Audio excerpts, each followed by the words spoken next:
Just before we started the show, the news of a new SARS Commissioner broke. His name is Dr. Ngobani Makhubu, and he has been a Deputy Commissioner, so he's no new person or no new face to SARS. But what does his appointment mean? I mean, for me at least, it speaks to continuity, but I think there's a lot more that we can take for the appointment of Makhubu. And joining us for that conversation, someone who's going to be helping us analyze this, is Jashwin Baijoo, a partner and head of strategic engagement and compliance at Tax Consulting SA. Jashwin, good afternoon. Thank you so much for your time. Good afternoon, and thank you for having me on today. I think we were all anticipating that the person that would be appointed would be one of the deputies. It would be someone who's not a stranger to SARS. So this doesn't come as a surprise, does it? No, not at all. And I mean, from our prior discussions with senior leadership at SARS, we've actually, quite frankly, we were expecting that it would be Johnson, because Dr. Makhubu is no outsider. He's been a part of SARS leadership specifically in recent years, serving as Deputy Commissioner for Taxpayer Engagement Operations. And beyond that, while he also worked very closely with the current Commissioner, Commissioner Kieswetter, in the formulation of SARS' strategic direction since 2020, meaning all of their compliance programs, their strategic objectives, etc., he was part and parcel of it. So you're absolutely right when you say what you expect is continuity.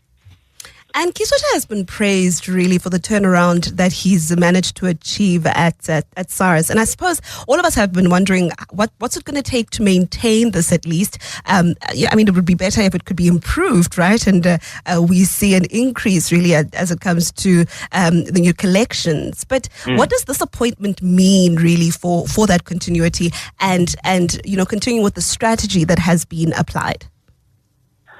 So, well, one, it is a strategic move, right? Let's be honest. And any sort of major leadership shift at SARS could influence the future of tax administration.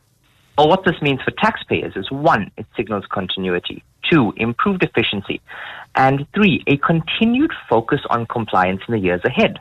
And the reason I say that is because when you look at SARS' statistics, and especially their record 2 trillion in collections, while a solid increase there was actually from SARS' targeted compliance programs, which year on year yielded an additional 12.4 billion from last year, coming in this year at 316.39 billion in additional compliance revenue, which is collected through these compliance programs. If we compound that with SARS' Modernisation 3.0 and their use of data-driven insights, analytics, transactional reporting, etc., what we anticipate is that we are going to have a revenue authority under the guidance of Dr. Makhubu that will continue to improve and enhance not just their systems, but also taxpayer treatment. And in the words of Kieswetter, tax should just happen. And what should Makhubu be prioritizing? I mean, of course, you highlight that a record 2 trillion rand in collections, but also, I suppose, we keep speaking about a list of priorities. What exactly should he be prioritizing in his time?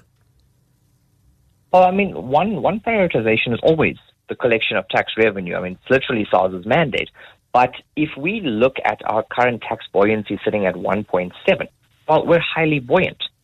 So prioritization is dependent on who you ask. But one key item that is being prioritized is the increasing of the voluntary compliance index, because that has, since the implementation of Vision 2024, increased by 3.4%.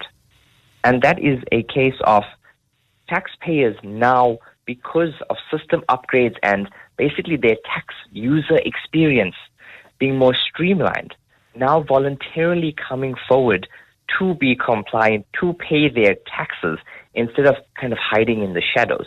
And I think that is a win for the Revenue Authority. All right, Jashwin Baijoo, thank you so much for your time. He's a partner and head of strategic engagement and compliance at Tax Consulting South Africa.